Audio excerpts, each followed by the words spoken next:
Sequentia Sancti Evangelii secundum Lucam.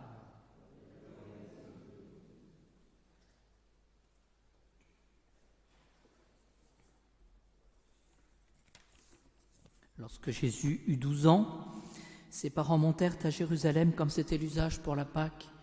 Et tandis qu'ils s'en retournaient, les jours de la fête étant achevés, l'enfant Jésus resta à Jérusalem et ses parents ne s'en aperçurent pas. Pensant qu'il était dans la caravane, ils firent route pendant une journée, puis ils se mirent à le chercher parmi leurs parents et connaissances. Mais ne l'ayant pas trouvé, ils revinrent à Jérusalem en le cherchant. Et voilà qu'au bout de 3 jours, ils le trouvèrent dans le temple, assis au milieu des docteurs, les écoutant et les interrogeant. Et tous ceux qui l'écoutaient étaient stupéfaits de son intelligence et de ses réponses. En le voyant, ils furent bouleversés. Et sa mère lui dit : « Mon enfant, pourquoi nous as-tu fait cela ? Vois, ton père et moi tout affligés, nous te cherchions. » Il leur dit : « Et pourquoi me cherchiez-vous ?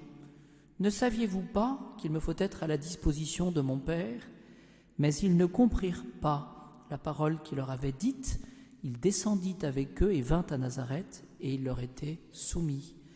Sa mère gardait toutes ces choses dans son cœur, et Jésus progressait en sagesse, en âge et en grâce, devant Dieu et devant les hommes.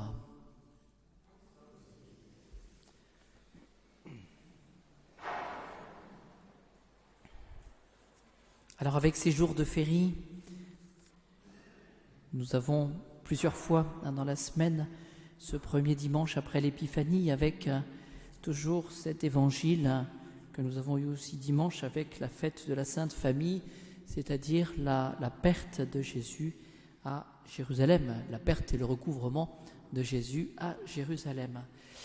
Alors, je m'inspire ce soir d'un père jésuite qui fait cette considération, la considération suivante, c'est que cette mésaventure finalement qui est arrivée à Joseph et Marie, eh bien, montre une chose, c'est qu'on peut perdre l'enfant Jésus.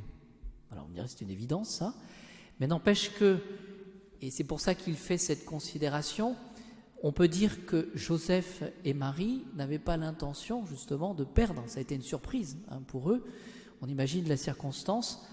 Donc Marie qui pense que Jésus est avec Joseph, c'est le truc classique quoi, et puis Joseph qui pense que Jésus est avec Marie. Vous voyez, donc il y a cette comment peut-on perdre Jésus ?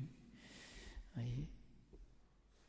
Et c'est ce que dit notre Père jésuite, la très sainte Vierge Marie perd l'enfant Jésus, nonobstant ou en dépit du grand amour, du soin qu'ils avaient pour Jésus.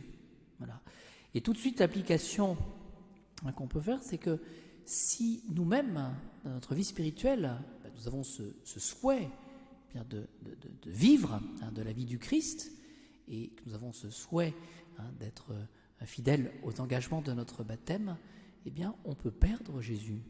On peut le perdre, vous voyez, sans aucune faute, d'une certaine manière, de notre part. Voilà, comme Joseph et Marie l'ont perdu.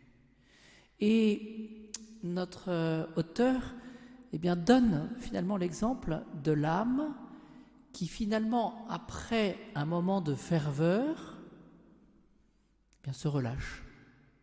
Oui. Et je crois que c'est une situation concrète, voilà, très simple, que nous pouvons connaître. Voyez, dans l'ordre de la charité, dans l'ordre des grâces que nous recevons, ce que le Seigneur nous demande finalement, c'est de grandir un peu plus chaque jour. Et si nous n'y prenons garde, nous pouvons perdre Jésus. Voilà. Alors on peut perdre Jésus, dit-il, par ignorance. Par ignorance. Voyez, c'est-à-dire que finalement, on peut, voyez, finalement ne pas suffisamment rechercher le Christ Jésus. On peut le perdre aussi, voyez, par rapport à la formation qu'on pourrait avoir. Et puis on peut le perdre aussi, dit-il, par inadvertance, voyez, sans culpabilité, mais par des omissions. Je prends l'exemple finalement de l'habitude que nous avons de prier, ou peut-être de cette habitude que nous avons d'omettre notre prière du matin. J'étais assez frappé. Aujourd'hui, j'avais les catéchismes. Alors, je me suis bien gardé de demander les réponses pour que chacun puisse garder cela dans le cœur. Mais vous savez, les enfants, ils parlent qu'on le dise au nom, mais qu'on le voit au nom. Et j'ai fait un petit sondage. J'ai dit, voilà, les enfants, est-ce que vous pensez à faire votre prière du matin ? Beaucoup me disent non. Mon père, on est trop pressé le matin, c'est pas possible. Je crois que ça peut nous parler, ça, quand cette prière du matin. Et puis pour la prière du soir, il y a cette réponse aussi des enfants, maman ou papa nous dit de la faire tout seul. Vous savez, c'est la réponse classique. Écoute, tu te débrouilles, tu fais ta prière, tu vas te coucher, tu fais ta prière, et puis oui. Et puis souvent les enfants, ce sont des enfants, alors que pourrait y avoir bien sûr cette autonomie à acquérir, mais tout simplement cet accompagnement. Voyez, et on peut perdre Jésus petit à petit. Pourquoi ? Parce qu'on perd tout simplement la prière. Voyez. Alors, ce père jésuite du XVIIe siècle utilise, et je conclus par cela, donc finalement l'idée c'est que même avec la meilleure volonté du monde, si on ne grandit pas dans la charité, eh bien on risque de perdre Jésus. Il utilise deux images, et je crois qu'ils peuvent parler. Voilà. Quand il y a trop de fertilité, quand on est dans une période un petit peu de ferveur, il dit que l'abondance des grains peut faire verser les blés. Vous savez, quand l'épi est trop fourni, puis qu'il y a un petit coup de vent, qu'est-ce qui se passe ? Eh bien, et puis après, on ne peut plus faire la récolte. Ou alors, il dit, les branches de l'arbre se rompent s'il y a trop de fruits.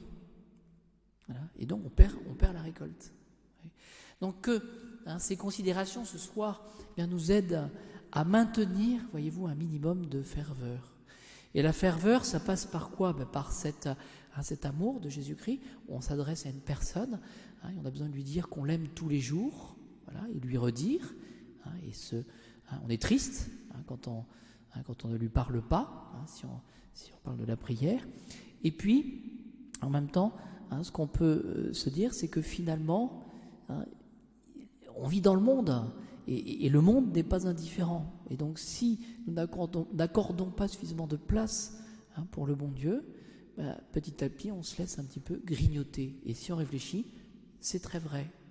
Et par exemple, pour les prêtres, nous avons à la récitation du bréviaire, à force de réciter le bréviaire, on connaît les psaumes par cœur. Et alors après, quand on s'installe, on récite les psaumes, mais est-ce qu'on a vraiment pris le temps de prier, d'augmenter vraiment cette charité ? Voilà, la force de l'habitude. Au nom du Père, du Fils et du Saint-Esprit, ainsi soit-il.